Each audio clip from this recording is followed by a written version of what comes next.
अतालवी फ़लसफ़ी Nikolai मकावली फ़्लोरेंस के शहज़ादे के नाम लिखी जाने वाली दस्तावेज़ में शहज़ादे को तकसीम करो और हुकूमत करो का असूल समझाता है। 20वीं सदी के अवाइल में दो अजीम जंगें नस्ल और ज़ुबान के नाम पर लड़ी गईं। रंग, नस्ल और ज़ुबान के नारों तले बिखरी दुनिया में पाकिस्तान का क़याम एक मोजज़ा था कि मुख्तलिफ़ अक़वाम से ताल्लुक़ रखने वाले मुतअद्दिद ज़ुबानें बोलने वाले अफराद ने एक आफाकी नज़रिए की बुनियाद पर मुत्तहिद होकर एक अलग मुल्क कायम किया था।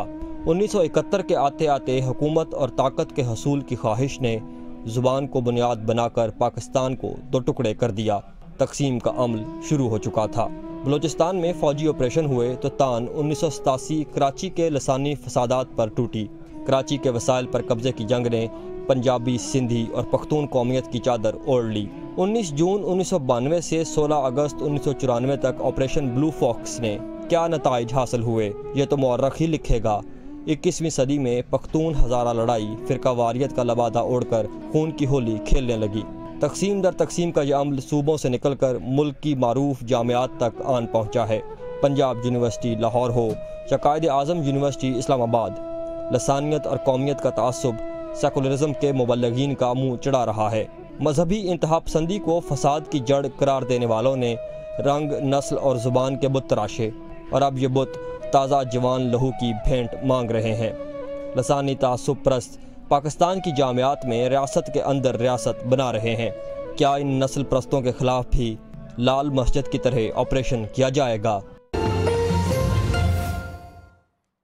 अस्सलाम वालेकुम, आपको प्रोग्राम हर फिराज में खुश आमदीद कहते हैं। मैं हूं जमील फारूकी और मेरे साथ हमेशा की तरह मौजूद हैं सीनियर तज्ज़ियाकार जनाब औरिया मकबूल जान साहब। नाज़रीन, कायद आज़म यूनिवर्सिटी इस्लामाबाद में होने वाले तलबा तसादुम ने बहुत सारे सवालात को जन्म दे दिया है। पहला सवाल यह है कि पाकिस्तान की सबसे बड़ी जामिया में इतनी बड़ी तादाद में असलहा आखिर आया तो आया कहां से। दूसरा सवाल, पाकिस्तान की जामियात कौम परस्ती की आखिरकार आमाजगाह क्यों बन चुकी हैं। और तीसरा और आखिरी सवाल, क्या कायद आज़म यूनिवर्सिटी में भी लाल मस्जिद जैसा एक्शन होना चाहिए। और ये साहब तो हमारे साथ मौजूद हैं ही सीनियर तज्ज़ियाकार के तौर पर, लेकिन चूंकि ये वाक़या इस्लामाबाद में पेश आया है इसलिए वहां से हमारे नुमाइंदा खुसूसी शहबाज अहमद से सबसे पहले तफसीलात जानते हैं। शहबाज, बहुत शुक्रिया आपके वक्त के लिए। ये फरमाइएगा, वाक़या दरअसल है क्या और इस वक्त सूरत हाल क्या है? जी देखिए, ये जो वाक़या है कायद आज़म यूनिवर्सिटी में तलबा तंजीमें जो हैं वो बहुत सारी तलबा तंजीमें कौंसल जो हैं वो लसानियत की बुनियाद पर काम कर रही हैं।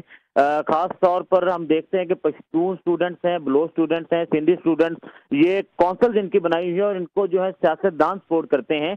जो इशू हुआ था वो बेसिकली कुछ दिन पहले जो है एक ट्रिप गया था जिसमें कायद आज़म यूनिवर्सिटी की ये दो कौंसल्स हैं, बलोच स्टूडेंट काउंसिल और सिंधी स्टूडेंट काउंसिल, इनकी वहां पर लड़ाई हुई थी और उसके बाद से मामला बढ़ा था और गुज़िश्ता 6 माह के दौरान 3 बार जो है ये लड़ाइयाँ जो है हो चुकी हैं। और लास्ट जो वाक़या हुआ है ये हफ्ते के रोज हुआ जब एक हट्स पर बैठे हुए कुछ बलोच स्टूडेंट्स को सिंधी स्टूडेंट ने आकर मारा और उसके बाद यूनिवर्सिटी में जो है वो कशीदगी फैली, पुलिस को आना पड़ा और फायरिंग के वाक़यात भी हुए, जिसके बाद पुलिस पर भी जो है इन्होंने पथराव किया और 31 के करीब जो है वो ये तलबा जो है इस में जो है जख्मी हुए।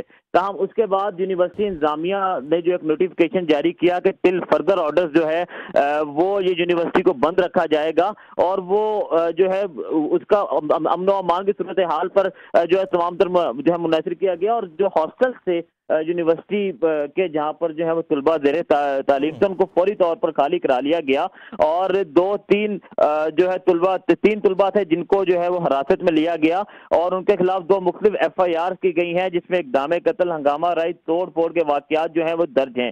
तो इस वक्त भी यूनिवर्सिटी में कशीदगी बरकरार है। तकरीबन 2 रोज जो है पुलिस जो है वहाँ पर मौजूद रही, इंतजामिया मौजूद रही, SSB ऑपरेशन ने खुद वहाँ पर जो है वो ऑपरेशन किया और अभी तक हमारे ज़राए बता रहे हैं कि यूनिवर्सिटी के कुछ तलबा थे जो हॉस्टल्स में मुकीम थे स्टिल, और उसके बाद जो यूनिवर्सिटी ने एक फैसला किया है जो PhD और MPhil के जो स्टूडेंट्स हैं उन्हें वहाँ पर अलाउ किया जाएगा। उसके अलावा जितने भी स्टूडेंट्स थे उनसे हॉस्टल जो है वो खाली करा लिए गए।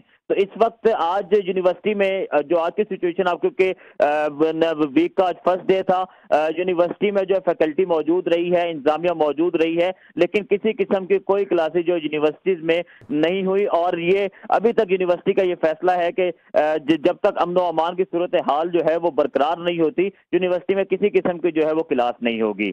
जी राइट अच्छा शहबाज, क्योंकि सवाल ये औरिया साहब से पूछना है मुझे और वो बहुत जरूरी है, पूछूंगा उनसे, लेकिन वेरी ब्रीफली बताइएगा, इतनी बड़ी तादाद में असलहा कायद-ए-आज़म यूनिवर्सिटी इस्लामाबाद, पाकिस्तान की सबसे बड़ी यूनिवर्सिटी में पहुंचता कैसे है और फिर इस्तेमाल भी हो जाता है? रिट कहां है कानून की?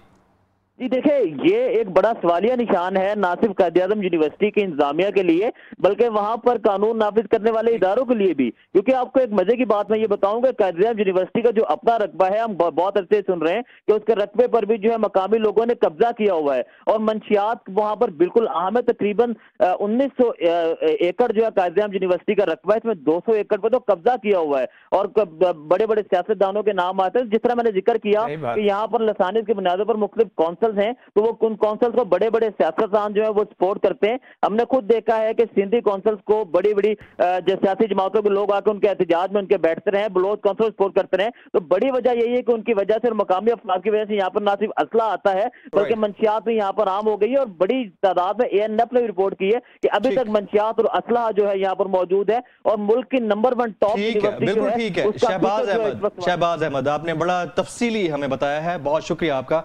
और ये साहब, ये सवाल आपसे, इतनी बड़ी जामिया, पाकिस्तान की सबसे बड़ी जामिया और बड़े लिबरल स्टूडेंट्स वहां पढ़ते हैं, ये भी आपको पता है, सेकुलर भी पढ़ते हैं, सेकुलरों की आमाजगाह है। तो ऐसे इंस्टीट्यूट में, ऐसी यूनिवर्सिटी में मसले का आना कितना बड़ा सवाल है। पहली बात तो ये है जी कि ये अगर वाकया पाकिस्तान के किसी मदरसे में हुआ होता, किसी जामिया अशरफिया में होता, किसी जामिया नईमिया में होता, किसी और जगह होता, तो पाकिस्तान के मीडिया के भोंपू शुरू हो जाने थे। बिल्कुल ठीक। यहाँ ह्यूमन राइट एक्टिविस्ट पता नहीं कौन कौन लोग आके बैठे होते थे। हमने पहले दिन से ये बात की है कि दुनिया में, पाकिस्तान को यार छोड़ दो, दुनिया में जहां भी रंग, नस्ल और जुबान और इलाके की बुनियाद पर गुफ्तगू हुई है वो फिर रुकी नहीं है। आपने पाकिस्तान को छोड़े, दुनिया पूरी के अंदर जिस दिन आपने नस्ल की बुनियाद रखी रियासतों की, उस दिन के बाद आपने 2 जंगें लड़ी। पहली जंग अजीम लड़ी आपने रंग की बुनियाद पे, नस्ल की बुनियाद पे, इलाके की बुनियाद पे। दूसरी जंग अजीम लड़ी आपने रंग की बुनियाद पे, नस्ल की बुनियाद पे, इलाके की बुनियाद पे। 15 करोड़ लोगों का आपने खून किया जी। 15 करोड़ लाशें जो हैं आपने इस कायनात के ऊपर, इस जमीन के ऊपर बिछा दी। उसके बाद कहा ये तो वैसे होना ही था, असल मतलब तो मजहब होता है, ठीक। मजहब जो था उसको अपने रियासत से ठुड्डा मार के निकाल दिया था। उसके बाद पाकिस्तान बना। अब पाकिस्तान को बुनियादी तौर पर इनकी तकलीफ का असल जो है ना सरचश्मा, वो पाकिस्तान है। अच्छा, उसकी बुनियादी वो कैसे? सरचश्मा इसलिए पाकिस्तान है कि दुनिया में 199 रियासतें हैं। हाँ जी। कोई जनाब फ्रेंच नेशनैलिटी के ऊपर है, कोई जनाब ब्रिटिश नेशनैलिटी के ऊपर है, कोई बेल्जियम के ऊपर है, कोई ईरानियंस, कोई इजिप्शियन। ये मुल्क ऐसा है कि जिसके अंदर पाकिस्तान का एक पंजाबी कहता है ये पंजाबी मेरा भाई नहीं है क्योंकि ला इलाहा इल्लल्लाह नहीं पढ़ता। सिंधी कहता है ये सिंधी मेरा भाई नहीं है क्योंकि ला इलाहा इल्लल्लाह नहीं पढ़ता। बलोच कहता है मेरा भाई नहीं है क्योंकि बलोचों में तो बहुत कम है, हिंदू और ईसाई तो है ही नहीं, इसलिए पश्तूनों में भी बहुत कम नहीं है। तो जिस दिन से ये बनी है उस दिन से उन्होंने एक ही रास्ता, कम्युनिज्म जो थी ना, ये दुनिया की सबसे बड़ी, अपने आप को मजदूरों की पता नहीं क्या बड़ी फौज समझती थी। 1920 में इनका आजरबाईजान में इजलास हुआ, बलोच तंजीम को बुलाया गया, वहां पर पश्तून तंजीम को बुलाया गया, कहा नहीं यहां पर हम नस्ल के जरिए आगे बढ़ेंगे, कौमियत की बुनियाद पे आगे बढ़ेंगे, हम कौमियत की बुनियाद पे लड़ाएंगे और फिर प्रोलेटरेट का ख्वाब दिखाएंगे लोगों को। अच्छा, पूरी जिंदगी इन्होंने बंगालियों को पहले उकसाया जी, और बंगालियों को हमारे खिलाफ खड़ा किया और उसके बाद मजा चखा। और हालत पता क्या है कि आज भी आप बांग्लादेश में जाकर, जो बांग्लादेश ने भुगता है ना, वो अल्लाह ताला किसी कौम को ना भुगता है। 1971 तक कोई एक बंगाली भी भारत में जाके 3000 रुपए की नौकरी करने नहीं गया था। 1 करोड़ बंगाली वहां जाके बैठा हुआ है। ठीक, कोई एक औरत बंगाली बाजार, दुनिया के बाजारों में नहीं बिकी थी। 1971 के बाद 10 लाख बंगाली औरतें 15-15 हजार रुपए पे बिकी हैं। बुरा हाल हुआ। जी। अब कहते हैं इकोनॉमिक पता नहीं, ये पता, आज भी हालत यह है कि अभी मैं अमेरिका गया हुआ था, आप हैरान, सबसे कम नौकरी पे, पैसों पे, वहां बेचारा बंगाली आता है और जिस बंगाली ड्राइवर से उससे बात करता था वो ये कहता था हालत हमारे साथ तबाह विवाद, पता नहीं कहां इकोनॉमिक और फॉरेक्स रिजर्व जाते हैं, ये हमारी हालत है दुनिया पूरी में जो प्लाइट है जी। उसके बाद उन्होंने बलोचिस्तान के अंदर, सिंध के अंदर, पंजाब के अंदर, पश्चिमिस्तान के अंदर नारा लगाने की कोशिश की। खाते यहां के थे, गाते किसी और का थे। हालत मतलब पश्चिमिस्तान के अंदर हालत ये थी कि आप पाकिस्तान में रहते थे जी, ठीक। और वो कहता है, जिसने लिखी है जुमा खान सूफी, कहता है कि आप जब जहां से भाग के वहां गए तो आप इंडिया के सफीर के साथ जाके वली खान मुलाकातें करता था और यहां आके हम धमाके किया करते थे। बलूचिस्तान में भी आपने लोगों को यही चीज लगाई। मैंने उन लोगों को देखा है जो इंसर्जेंसी के अंदर गए थे और उसके बाद भुट्टो साहब को आपने ऊपर लगाया, भुट्टो साहब ने उन पर एक्शन किया जी। ये कैफियत में मुशर्रफ दौर के अंदर और ये सब कैफियत जो भी है, सूरत हाल आपके सामने है, हमारे भी सामने है। ऐसी सूरत हाल में क्या कायद-ए-आज़म यूनिवर्सिटी इस्लामाबाद या इस समय दीगर यूनिवर्सिटीज में लाल मस्जिद जैसा ऑपरेशन या एक्शन होना चाहिए? ये कोई नहीं करेगा, इसलिए कि लाल मस्जिद में बैठा हुआ था अब्दुल रशीद गाजी, उसने किया था मास्टर्स डिग्री कहां से? कायद-ए-आज़म यूनिवर्सिटी से। इंटरनेशनल रिलेशन में जिस बेचारे को शहीद किया गया वो मस्जिद का मौलवी नहीं था जी, वो इंटरनेशनल रिलेशंस के अंदर मास्टर डिग्री होल्डर था। कहां का पढ़ा हुआ था? कायद-ए-आज़म यूनिवर्सिटी का। अच्छा। वो बंदा कहां का मुलाजिम था? यूनाइटेड नेशंस का मुलाजिम था, ठीक, पढ़ा लिखा आदमी था। उस बंदे को आपने शहीद किया जी। वहां पर आपको 4 असले नजर आए और आपने, आज पूरा पाकिस्तान जनाब बात करता है, कोई एक स्कीम, चलो मान लिया वहां। यहां आपको क्या होता है? कायद-ए-आज़म यूनिवर्सिटी कनीज यूसुफ के जमाने से, जुल्फकार अली भुट्टो के जमाने से उसको एक सेकुलर यूनिवर्सिटी बनाने की कोशिश की गई थी और कौम परस्ती की बुनियाद पर बनाने की कोशिश की। वहां पर सिंधी काउंसिल बनाई जाए, उसके वाइस चांसलर जावेद अशरफ, उससे पूछो क्यों बनाते हो? वो कहता है ये उनका आजादी है, आया इज़हाक है, ये फ्रीडम ऑफ, यानी आप अल्लाह के नाम पे इकट्ठे नहीं हो सकते जी। आप सैयदुल अंबिया सल्लल्लाहु अलैहि वसल्लम के नाम पे इकट्ठे नहीं हो सकते जी। आप पंजाबी के नाम पे इकट्ठे हो सकते हैं, आप बलोच के नाम पे इकट्ठे हो सकते हैं, आप सिंधी के नाम पे इकट्ठे। और हालत यह है कि ये कौम परस्ती जो है रुकती नहीं होती। आप पहले पंजाबी और पठान की लड़ाई करते हैं, फिर जब वो लड़ाई खत्म हो जाती है तो पंजाबी में जाट और गुजर की लड़ाई शुरू हो जाती है, फिर जाट और गुजर की लड़ाई खत्म होती है तो वड़ैच और नत की लड़ाई शुरू हो जाती है। इस तरह पश्तूनों के अंदर, बलोचों के अंदर, मतलब मैंने बलूचिस्तान जो है जलते हुए देखा है। बलोच पश्तून लड़ाई के अंदर कोयटा शहर में 1.5 महीना कर्फ्यू लगा रहा है। वो जो कोयटा शहर का मेन जिना रोड है उसके ऊपर इसी पश्तूनख्वा के दफ्तर के ऊपर हमला हुआ था और यही पश्तूनख्वा के दफ्तर वाले किसी और बलोच उनके हमला करने गए थे जी। लाशें बिखरी हुई, मैंने खुद वहां से अपना असिस्टेंट कमिश्नर कोयटा था, मैंने खुद उठाई हैं। क्या आप स्टूडेंट पॉलिटिक्स के हक में हैं? नहीं, स्टूडेंट पॉलिटिक्स के हक में हूं, लेकिन मसला सारा, लेकिन रेसिज्म नहीं होना चाहिए। नहीं, मसला सारा ये है कि आप देखें आपने क्या किया जी। आपने स्टूडेंट्स की यूनिवर्सिटियों पे, यूनियन पे पाबंदी लगाई जी। जब तक यूनिवर्सिटी यूनियन चलती थी जी, यूनिवर्सिटियों में नजरियाती गुफ्तगू होती थी, या कम्युनिस्ट होते थे या इस्लामी जमीयत तलबा होती थी, नजरियात की गुफ्तगू होती थी। एक इस्लाम की बात करता था, एशिया सब्ज की बात करता था, एशिया। आपने पाबंदी खत्म की। आपने अभी कम नहीं किया जो 1986 में बुशरा ज़ैदी से आपने कराची यूनिवर्सिटी के अंदर उर्दू स्पीकिंग नेशनैलिटी को उठा के आपने जो कुछ किया आपने भुगता। और एक बात मैं और भी बता दूं जी, पाकिस्तान की फौज को भी और पाकिस्तान की आर्मी के चीफ के लिए भी, कि एक बात याद रखिए, इस मुल्क के अंदर सेकुलर आपका कभी वफादार नहीं रहेगा। उसकी बुनियादी वजह यह है, वो जब आएगा आपकी पीठ पे छुरी इसलिए मारेगा कि आपके नजरिए के खिलाफ है। क्योंकि जी पाकिस्तान की फौज की जरूरत इसलिए है कि पाकिस्तान की और नजरियाती मुखालफत है इंडिया के साथ। हमारा अगर नजरियाती मुखालफत, हम सेकुलर हो जाएं, इंडिया के अंदर इंडिया सेकुलर हो जाए तो पाकिस्तान को सिर्फ 50,000 फौज काफी है। राइट, हमारी कोई हमारी लड़ाई ही नहीं रहती। ठीक, हमारी लड़ाई की बुनियाद ये है। और एक बात याद रखिए, आपके मुशर्रफ ने उनको सपोर्ट किया, जितने लोग थे सबने, सोशल मीडिया हो, ये अखबारात उठा लें, सबने आपको गाली दी, सबने आपको कमजोर करने की कोशिश की। आप जिन सांपों को दूध पिला रहे हैं ये आपको कल खुद काटेंगे, ये होशियार रह जाएं।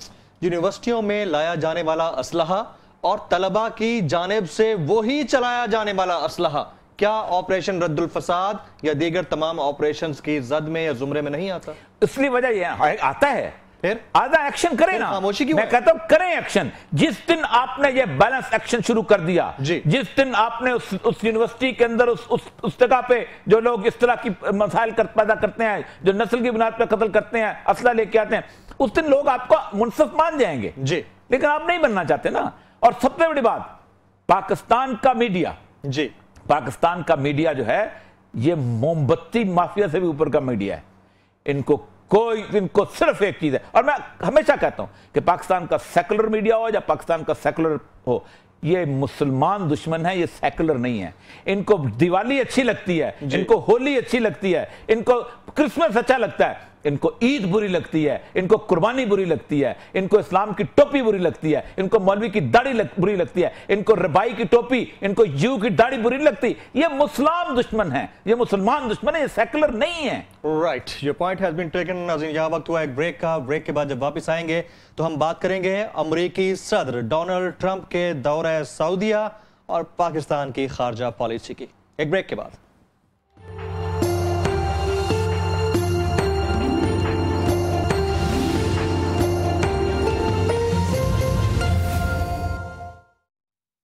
जनाब, अमेरिकी सदर डोनाल्ड ट्रंप का पहला बैनुल-अक़वामी दौरा, और उन्होंने सऊदी अरब का दौरा किया, इस्लामी सरबराही कॉन्फ्रेंस की सदारत की।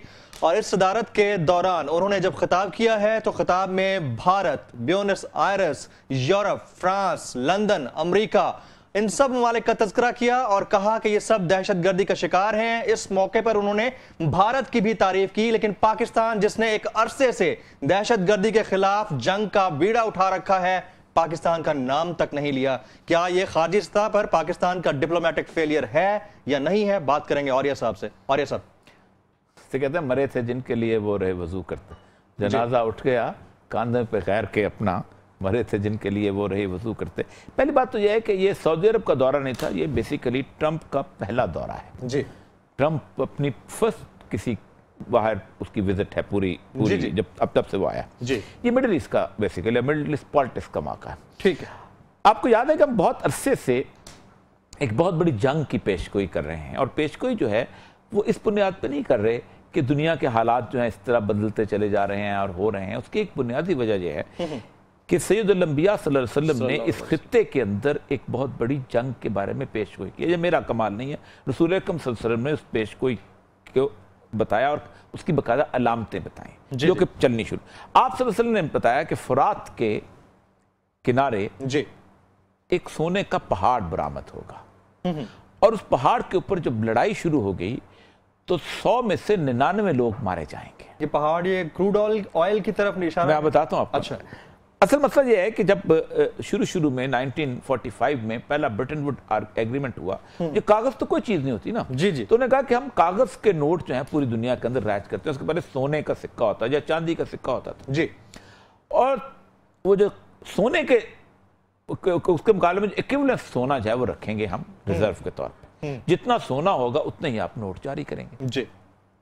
अब उसी की बुनियाद के ऊपर वो सोना जो है वो लोग रखना शुरू हुए, अमेरिकन भी और चाइनीज भी और इंडियंस भी, सब उसी की बुनियाद पे, पाकिस्तानी भी, जाहिर बात है।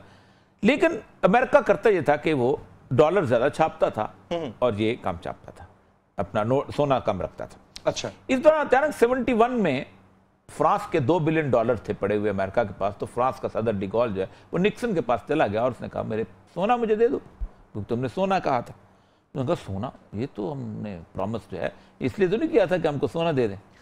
अच्छा, तो फिर उनका फिर बुलाओ मीटिंग, तो फिर दोबारा मीटिंग बुलाई गई राइट। और एक बैंक ऑफ इंटरनेशनल सेटलमेंट होता था, उसको ये कहा गया कि तुम्हें एक ड्यूटी दी जाती है जी कि तुम बताओगे कि गुडविल ऑफ द कंट्री क्या है, उसकी बुनियाद पे हम उस कंट्री के डॉलर की या रूबल की या यूरो की हम कीमत डिटरमिन करें। अच्छा अच्छा, अब होता क्या है कि इन सारे के सारे इलाकों में तेल जहां पर था, सद्दाम के पास तेल था, ईरान के पास तेल था, शायद ईरान भी था ना उसमें शामिल जी जी जी, ठीक, सऊदी अरब के पास तेल, ये ओपेक कंट्रीज होते थे जी जी। अब इन्होंने कहा कि हम तेल जो है वो डॉलर के अंदर बेचेंगे राइट। अब कागज है, ठीक, इस कागज के ऊपर 100 रुपए के नोट के ऊपर भी उतनी लागत आती है, 10 रुपए भी लागत आती है, 500 रुपए भी और 1000 रुपए भी। आपने कागज दिया, उसके ऊपर स्याही लगाई और एक फिक्टिशियस नंबर लिख दिया, ठीक है। अब मैंने भी 5000 अरब डॉलर खरीदे, आपने भी 3000 अरब खराब खरीदे, 1 ट्रिलियन और 2 ट्रिलियन और 5, आपने 2-3 ट्रिलियन डॉलर आपने खरीद लिए बाजार से जाके, जो 1 लाख में छप गए। अब आप क्या करने गए? आप खरीदने तेल। तो तेल की बुनियाद पे आपके डॉलर की गुडविल बढ़ गई। ठीक, आज अगर कह दें कि तेल पाकिस्तान के रुपए में बेचना शुरू हो जाएगा तो पाकिस्तान का 1 रुपए के $100 मार्केट में बन जाएंगे। सही, क्योंकि आपके तो वो बुनियादी तौर पे वो सोने का पहाड़ क्या है? वो तेल है, क्रूड ऑयल है। क्रूड ऑयल है जिसे हम पेट्रो डॉलर, ठीक हो गया। उसके ऊपर वो लड़ाई शुरू होगी और उसमें फिर आगे कहा गया कि एक बादशाह जो है वो मरेगा, उसके फसाद पैदा होगा, वो बहुत सारी चीजें। अब सूरत हाल देखें। Let's come to the current situation. इसी सिचुएशन पे आते हैं जी। इस सिचुएशन के अंदर अब उसके ऊपर ये 2 हिस्सों में उम्मत तकसीम हो गई है। कौन कौन से? उम्मत तकसीम नहीं, बादशाह तकसीम हो गई है। उम्मत तो इस्लाम तो एक है, मुसलमान तकसीम नहीं हुए। हम वादे कर रहे हैं, ये मुसलमान तकसीम नहीं हुए। जी जी। एक हिस्सा है रूस के साथ, जिसके साथ शाम है, जिसके साथ इराक है जी, और जिसके साथ ईरान है। इराक पे चूंकि ईरान का एक मुकम्मल कब्जा है जी जी, वो ईरान तो किसी हद तक आप हिजबुल्लाह की आप सूरत देख लें।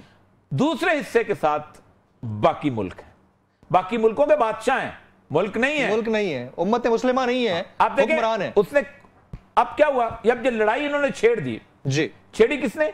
हमने खुद छेड़ी। बिल्कुल। किसी रूस ने आकर मैं नहीं कहा लड़ो, ठीक, किसी ने नहीं कहा जाके तुम बहरैन में जाके उंगली दो और वहां पे जो माइनॉरिटी ग्रुप को खड़ा करो, किसी ने कहा तुम कुवैत में जाके उंगली करो, किसी ने नहीं कहा तुम शाम में जाके उंगली करो जी, किसी ने कहा तुम इराक में जाके उंगली करो, किसी ने कहा यमन में जाके उंगली करो। ये हमने खुद किया, मुसलमानों ने नहीं किया। एक हुक्मरान ने, एक हुकूमत ने किया, जो ईरानी हुकूमत थी। ठीक, असला बेचने कौन आ गया? रूस आया। उसने कहा हम तुम्हारे साथ। जी जी। कहां बॉम्बिंग करनी है? उन्होंने कहा हलब में बॉम्बिंग कर दो, और हलब में बॉम्बिंग, ठीक, बॉम्बिंग हो गई। ठीक, वहां हुआ। असला बेचने कौन आ गया? अमेरिका। सऊदी अरब से कहा बॉम्बिंग करनी है, सना पे कर दो, हूसी बागों पे कर दो। जी जी। अब असले का ताजर पहुंचा है वहां पर, राइट, और खरीदने वाले कौन है? मुसलमान हुक्मरान। पहले पहुंचा था रूस उन हुक्मरानों के पास, अब पहुंचा है अमेरिका इन हुक्मरानों के पास। अब उसने किसी से कोई नेगोशिएशन नहीं की, ना उसने मलेशिया से बात की है। 2 मीटिंगें हुई हैं ट्रंप की जी। पहली मीटिंग किसके साथ हुई है? सऊदी अरब के साथ जी, और दूसरी मीटिंग किसके साथ हुई है? Gulf Cooperation Council, GCC. जी जी। जीसीसी में कौन है? कतर है, बहरैन है, कुवैत है, ठीक, उसके बाद कौन सा है? यूएई। ओपेक कंट्रीज नहीं, ओपेक नहीं, गल्फ जिन्होंने जहां लड़ाई, जहां असला बिकेगा, ठीक, जिनके पास पैसा है, जिन्होंने कहा हमें मिसाइल दो, जिन्होंने कहा हमें पैट्रियट दो, जिन्होंने कहा हमें F-16 F-17 दो, F-18 दो, जिन्होंने कहा हमें फ्रेगेट्स दो, जिन्होंने कहा हमें मिसाइल दो जी, ये है ये कंट्री।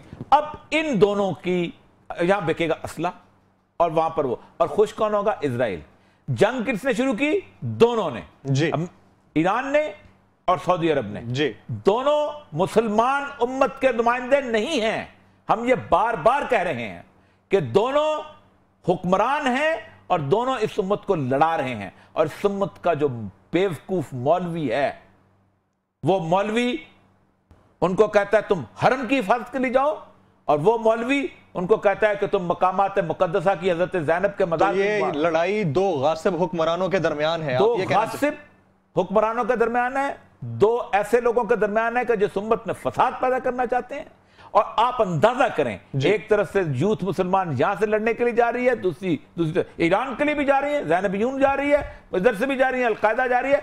अब ये 99 लोग जो हैं, आप हदीस सुन लीजिएगा जी। सल्लल्लाहु अलैहि वसल्लम फरमाया शॉर्टली सर कि हदीस की कैफियत ये होगी इस जंग के बाद, क्योंकि न्यूक्लियर वॉर हट पे, कि एक परिंदा उड़ता जाएगा, उड़ता जाएगा, उड़ता जाएगा, जमीन पे लाशें बिखरी होंगी, और सोचेगा को खाली जगह मिले तो मैं गिरूं।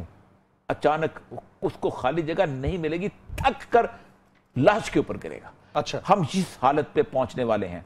ना ईरान को होश है, ना सऊदी अरब को होश है, और ना और हालत ये है कि ये लोग जो हैं जी ये जो है आपस में इस लड़ाई की सूरत हाल में। ट्रंप ने इलेक्शन से पहले इस्लाम मुखालिफ कार्ड यूज किया, आपको भी पता है, हमें भी पता है। अभी उसकी दोस्ती इस्लाम मुखालिफ प्रोपेगेंडे को तो छोड़ दीजिए, मुसलमानों के हुक्मरानों से है। ट्रंप इस्लाम का दुश्मन है और इस्लाम के अंदर नफरत पैदा करना चाहता है, और यही काम मुसलमान हुक्मरान उसके लिए आसान कर रहे हैं, मिल के आसान कर रहे हैं जी। क्योंकि आप नहीं लड़ेंगे तो मसले की मंडी नहीं बनेगी, आप लड़ रहे हैं तो मसले की मंडी बनेगी। सर एक सवाल बहुत शॉर्टली बताइएगा, हमारे वजीर आजम एक इस्लामी मुल्क के और atomic Islamic country Islamic Republic of Pakistan के प्राइम मिनिस्टर एक कोने में बैठे हुए थे, तकरीर उन्होंने नहीं की है। उसकी वजह यह है, किस हद तक हम गिर चुके हैं? उसकी वजह यह है कि आप उनको जेएफ थंडर बेचते थे 17, आप मार्केट के कंपेटिटर हैं, आपको ट्रंप क्यों घास डालेगा? आप तो खुद असला बेचने वाले हैं ना। जब मेरी और आपकी दुकानदार हो, दुकान एक से एक ही माल बेचने वाले होंगे तो मुझे तो कहा था पीछे।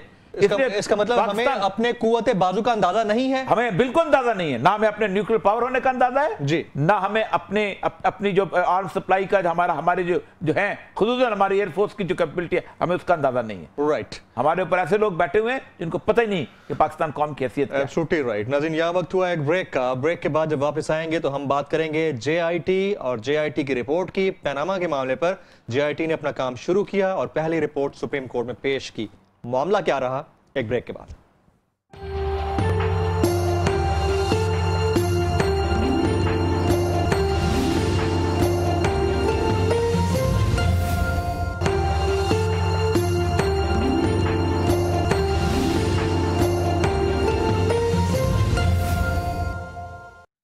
प्रोग्राम के तीसरे हिस्से में आपकी लाइव कॉल ली जाती हैं। अगर आप कॉल करना चाह रहे हैं तो हमारे नंबर स्क्रीन पर फ्लैश कर रहे हैं। और प्रोग्राम के तीसरे हिस्से में हम बात करेंगे पनामा केस के हवाले से बनाई गई जेआईटी की, जिसने पहली रिपोर्ट सुप्रीम कोर्ट में पेश कर दी है।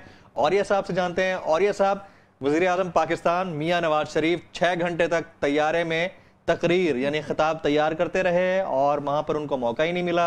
मौका ना मिलने के बाद खामोशी क्यों है? इतने ढीले ढाले क्यों हैं हमारे वज़ीर आज़म? इसलिए मैं एक मजलूम, मुझे पता है कि वज़ीर आज़म साहब बड़ी तैयारियां करते होते तकरीर के लिए जी। जाहिर बात है अंग्रेजी में बोलना होता है, अंग्रेजी उनकी मादरी जुबान तो है नहीं जी, ठीक है। खास तौर पर तकरीर वहाँ बड़े बड़े लोग बैठे होते हैं, ये मियाँ साहब इस तरह, मियाँ साहब नहीं इस तरह, मियाँ साहब उंगली इस तरह, ये शुरू से हम तो शुरू से देखते आए हैं ना कि कैसे उनको तैयारी करवाई जाती है। नीली जैकेट इस तरह, एक थोड़ा सा बटन हाथ से फाड़ लेना इनका के कर दें, ये उनका साथ उनके साथ है ये। अच्छा। वो बेचारों ने तकरीर तैयार कि इसको छोड़ दें, अब नहीं उनको तकरीर शेड्यूल में थी, निकाल दी गई। मैंने जेआईटी कोई अच्छा फैसला दे रही है। जेआईटी में पहली जो रिपोर्ट आई है उससे तो मुझे कोई ऐसी कोई उम्मीद नजर नहीं आई। उसकी 2-3 वजूहात हैं। एक तो बुनियादी वजह यह है कि अगर आप ये कहें कि ये कतर और ये सऊदी अरेबिया और ये यूएई जो है ये पाकिस्तान के कहने के ऊपर जी, ठीक है, कोई बात कर लेंगे या आपको कुछ अपने दे देंगे रिपोर्ट, तो फिर तो नामुमकिनात में से ये नहीं देंगे रिपोर्ट, नहीं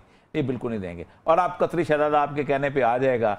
देखिए कतरी शहजादा कभी भी शाना बशाना खड़े थे कतरी शहजादा हाँ वो मुझे पता है। कतरी शहजादा उसकी एक वजह मैं बता दूंगा किसको। अच्छा। कतरी शहजादा इसलिए नहीं आएगा कि कतरी शहजादा आता है हाँ जी, तब भी शहबाज शरीफ की मौत है, कतरी शहजादा नहीं आता तब भी नवाज शरीफ की मौत है। शहजादा आएगा तो उससे सवाल पूछा जाएगा, सवाल पूछा जाएगा तो सवाल का जवाब उनके पास है नहीं, वरना वो तो खत के साथ ले आते, ठीक। और नहीं आएगा तो इसका मतलब कि आपने नहीं देखे। देखिए 2 बुनियादी सवाल है। एक तो यह है कि अगर prime minister of Pakistan ji along with this family ये लिख देते हैं कि मेरे जिस भी डॉक्यूमेंट को आप एक्सेस करना चाहते हैं कर लें, तो फिर तो ठीक है, फिर तो आपने जेआईटी कर ली। लेकिन एक बात यह है, आखिरी बात बता दूं कि मनी लॉन्ड्रिंग के ऊपर 90% काम हो चुका हुआ है, क्योंकि 90% काम होता है कि ये साबित करना कि एसेट्स कौन से हैं जी, वो साबित हो गया। अब से 10% काम है। जेआईटी अगर करना चाहे 10% 5 मिनट में हो जाए। मतलब वज़ीर आज़म साहब की कैफियत ऐसी है कि हाथ उलझे हुए रेशम में फंसा बैठे हैं। हाँ। अब बता कौन से धागे को जुदा किससे करें। हाँ। लाइव कॉल देना शुरू कर रहे हैं जी। पहले कॉलर को शामिल गुफ्तगू करते हैं। अस्सलाम वालेकुम, कौन कहां से? वालेकुम अस्सलाम जी, मैं अब्दुल्ला बात कर रहा हूँ लाहौर से। जी अब्दुल्ला साहब, क्या कहना चाहेंगे? जी मैं सबसे पहले तो औरिया साहब से बात करना चाहूंगा डोनाल्ड ट्रंप के हवाले से। जी जी बोलिए। यानी कि कितनी बदनसीबी की बात है कि कुफार जो है वो इस्लाम पे जो है वो हमें स्पीचेस देंगे जी। और दूसरी चीज ये है कि जो औरिया साहब ने जिक्र किया कि पाकिस्तान जो है वो एक एटॉमिक पावर है, तो सर ये जो एटॉमिक पावर तो ये सारे असले हो जी एटम बम्स है, ये जो है जो मौजूदा हुक्मरान जो है वो ये इस्तेमाल नहीं कर सकते। क्योंकि अगर ये करना चाहते तो कश्मीर के अंदर जो जुल्म हो रहे हैं कश्मीर में जो है वो बिल्कुल ये हाँ वो बात ठीक है, नहीं ठीक समझ आ गई बात। अब्दुल्ला साहब your point has been taken, बहुत शुक्रिया। आप और कुछ कहना चाह रहे हैं? चले जी बोलें। मैं कहना चाह रहा हूँ कि ये सिर्फ जो है वो इस्लामी रियासत खिलाफत ही होगी जो मुसलमानों के जो है वो जान माल और इज्जत की हिफाजत के लिए जो है वो बिल्कुल ठीक है। बहुत शुक्रिया अब्दुल्ला साहब। देखें इन्होंने एक बात की, उससे बात कर लेते हैं। पीईओ एक अमेरिका का बहुत बड़ा, PEW जो है एक अमेरिका पीओ एक सर्वे का है। जी उन्होंने आज से 5 साल पहले एक सर्वे करवाया था कि इस्लामिक दुनिया के अंदर कौन सा निजाम जो है वो लोग चाहते हैं। तो 92% लोगों ने कहा था कि पाकिस्तान मुसलमानों के जितने भी मुल्क हैं बुरनाई से लेके वो कहते हैं हमें खिलाफत चाहिए। ठीक। और आइडियल कौन है? उमर इब्न खत्ताब जी। ठीक जी 92 के करीब लोग। और सबसे ज्यादा वोट जो थे वो 3 मुल्कों में पड़े थे। मिस्र में पड़े थे, पाकिस्तान में पड़े थे। अच्छा। हाँ पाकिस्तान टॉप में था। अच्छा। हाँ और तीसरे नंबर पे मलेशिया में पड़े थे। राइट। यानी ये उनकी सरहद है। तो उसके बाद तो टांगे काम नहीं थी लोगों की, ये हो क्या गया। आज भी यही सूरत हाल है। कॉल आई, एक और कॉलर। अस्सलाम वालेकुम जी। अस्सलाम वालेकुम सर। वालेकुम अस्सलाम सर, कौन साहब कहाँ से? सर मोहम्मद असलम डोगर, जिला शोखपुरा के गांव वरन से बात कर रहा हूँ। जी घर का पता बता दिया आपने पूरा। कहिए क्या कहेंगे? सर मैं औरिया मकबूल जान का बड़ा फैन हूँ। ये भी इकबाल पढ़ते हैं, मगर जो इलामा हाफिज खादिम हुसैन रिजवी साहब इकबाल पढ़ते हैं ना, जी माशाल्लाह, उन जैसा इकबाल कोई नहीं पढ़ता है। बिल्कुल नहीं पढ़ता। मैं इनसे रिक्वेस्ट करना चाहता हूँ कि आप तो वो मुल्ला और वो मौलवियों को फ्रंट लाइन पर लेकर आते हैं जो अदाकारों के साथ बैठकर जनाब हसबियानी भी नहीं करते और दीन का जो है ना तमस्सर उड़ाते हैं। मेरे प्रोग्राम में नहीं आते। हाफिज खादिम हुसैन रिजवी जैसे उलमाए किराम को क्यों फ्रंट लाइन पे क्यों नहीं लेकर आते? मेरे प्रोग्राम में नहीं आते भाई। और मैं तो वैसे ही खादिम हुसैन रिजवी साहब को बहुत फैन हूँ, मैं खुद उनके जितनी बड़े। सर ये कान क्यों छुआ आपने? वाकई फैन है आप? नहीं मैं खादिम साहब एक बात है, खादिम साहब जो भी है गुफ्तगू उनकी बड़ी हक सच वाली होती है, बहुत अच्छी गुफ्तगू होती है, नपी तुली बात करते हैं। बात है कि जितना उनको इकबाल के बारे में जितना इल्म है, उनके बाद दीन उनका एक मुतशद्दिदा बहुत खूबसूरत बहुत जैसे कहते हैं ये बात है उनके। राइट। अच्छा और ये साहब हम बात कर रहे थे फॉरेन पॉलिसी की, हमारे वजीर आजम की, तो अब थोड़ा सा इस पे भी रोशनी डाल दीजिए। हमारी ये जो फॉरेन पॉलिसी है ये है क्या? हमारी फॉरेन पॉलिसी है ही कोई नहीं जी। उसकी बुनियादी वजह यह है कि हम फॉरेन पॉलिसी हमारी मुशर्रफ के आने के बाद हमारी फॉरेन पॉलिसी बिल्कुल खत्म हो गई। अच्छा। Right from the very beginning हम शुरू में जब लियाकत अली खान की वजह से जी उस जमाने में हम अमेरिका की तरफ जब टिल्ट हुए हैं तो फिर हम अमेरिका के होके रह गए हैं। उसकी वजह यह है कि शुरू ही से हमें ये डरावा दिया गया था कि जो कम्युनिज्म है ना ये बहुत इस्लाम के सख्त खिलाफ है और अमेरिका बड़ा इस्लाम का दोस्त था। ठीक। और अमेरिका ने अपने आप को जो कि हम एक religious state and God we trust सिक्के पे लिखा हुआ है, तो हम लोग उसके साथ चले गए और उसको बड़ा बीर के अड्डे दिए और उसके बाद रूस के साथ हमने मुखालफत दी इलाकाई इस तौर पे। हमारा रूस ने हमें मुस्तहकम करने की कोशिश की। हमारा मशरक़ी पाकिस्तान का सारा मामला रूस की वजह से तो हुआ था सारे का। तो उसके बाद हम उस खित्ते से उस स्थिति से हो गए। फिर अमेरिका के साथ मिलकर हमने अफगान वॉर की लड़ी और फिर अमेरिका के साथ मिलकर ही अफगानों को कत्ल किया। राइट। एक और कॉलर। अस्सलाम वालेकुम। जी अस्सलाम वालेकुम। भाई कौन कहाँ से? सर मैं तनवीर भट्टी कराची से बात कर रहा हूँ। जी भट्टी साहब क्या कहना चाहेंगे? तीन आप आवाज बंद कर दें टीवी की। जी जी जी बोलिए। टीवी तो है ना, बाहर निकला हूँ। जी अस्सलाम वालेकुम। जी बोलिए। सर मैं ये कहना चाह रहा जो साहब अभी तबसरा कर रहे थे, बहुत अच्छा तबसरा इन्होंने किया है। ऐसी तबसरे होने चाहिए ताकि जो हमारी उम्र सोई हुई है ना उनको पता चल जाए कौन किसी का दुश्मन है कौन किसी का सजन है। तो ये बहुत अच्छा तबसरा था। ये जो बदले के दूसरे यहूदी मुल्क है हमारे कभी भी माहौल में कोई बात नहीं कर सकते। बस मेरा ये पैगाम था और साहब को मेरी तरफ से मतलब जो है ना मैं उनके लिए दुआ गवाऊं कि अल्लाह ताला। बहुत शुक्रिया जनाब भट्टी साहब। जी और साहब बात तो आपकी देखिए कौम लोगों को पता है जी, लेकिन मसला पता क्या है जी, मुझे उन बेवकूफ बेचारे लोगों का तरस आता है कि जिनको बहला फुसला के यहां से शाम पे लड़ने के लिए ले जाया जाता है, जिनको बहला फुसला के यहां से जनाब वहां पर अपना यमन में लड़ने के लिए ले जाया जा रहा है, यहां से बहला फुसला के वहां किसी और जगह लड़ने के लिए ले जाया जा रहा है। ये लोग क्या हैं? ईरान का क्या किरदार है? और मैं बता रहा हूं ना दोनों मुल्क ऐसा कर रहे हैं। अच्छा। देखिए दोनों तरफ से, यहां से उधर सुन्नी इलाके में भी जा रहे हैं और शिया इलाके में भी, और इन उलमा ने इसको शिया सुन्नी जंग बना के रख दिया। ये नहीं है, हम बार बार कह रहे हैं कि ये 50 हुक्मरानों की जंग है। ये वो 50 हुक्मरान है कि जिनके खिलाफ लोग खड़े हो जाएं, ये कागज की तरह बैठ जाएंगे, इनकी हैसियत कोई नहीं है, इनकी औकात कोई नहीं है, ये मिनटों में खत्म हो जाएंगे। ये कह दें कि हम नहीं जंग करते। किसने जंग इसको छेड़ी है? लेकिन उसको चूंकि मसलक का तड़का दिया हुआ है, अब हमारी रोजियां चली हुई है मसलक की। Absolutely right. Your point has been taken. नाज़रीन, प्रोग्राम में इतना ही। अगर आप फीडबैक देना चाहें तो फेसबुक और ट्विटर पर हमें ज्वाइन कर सकते हैं। आज के इस प्रोग्राम से जमील फारूकी और औरिया मकबूल जान को इजाजत दीजिएगा।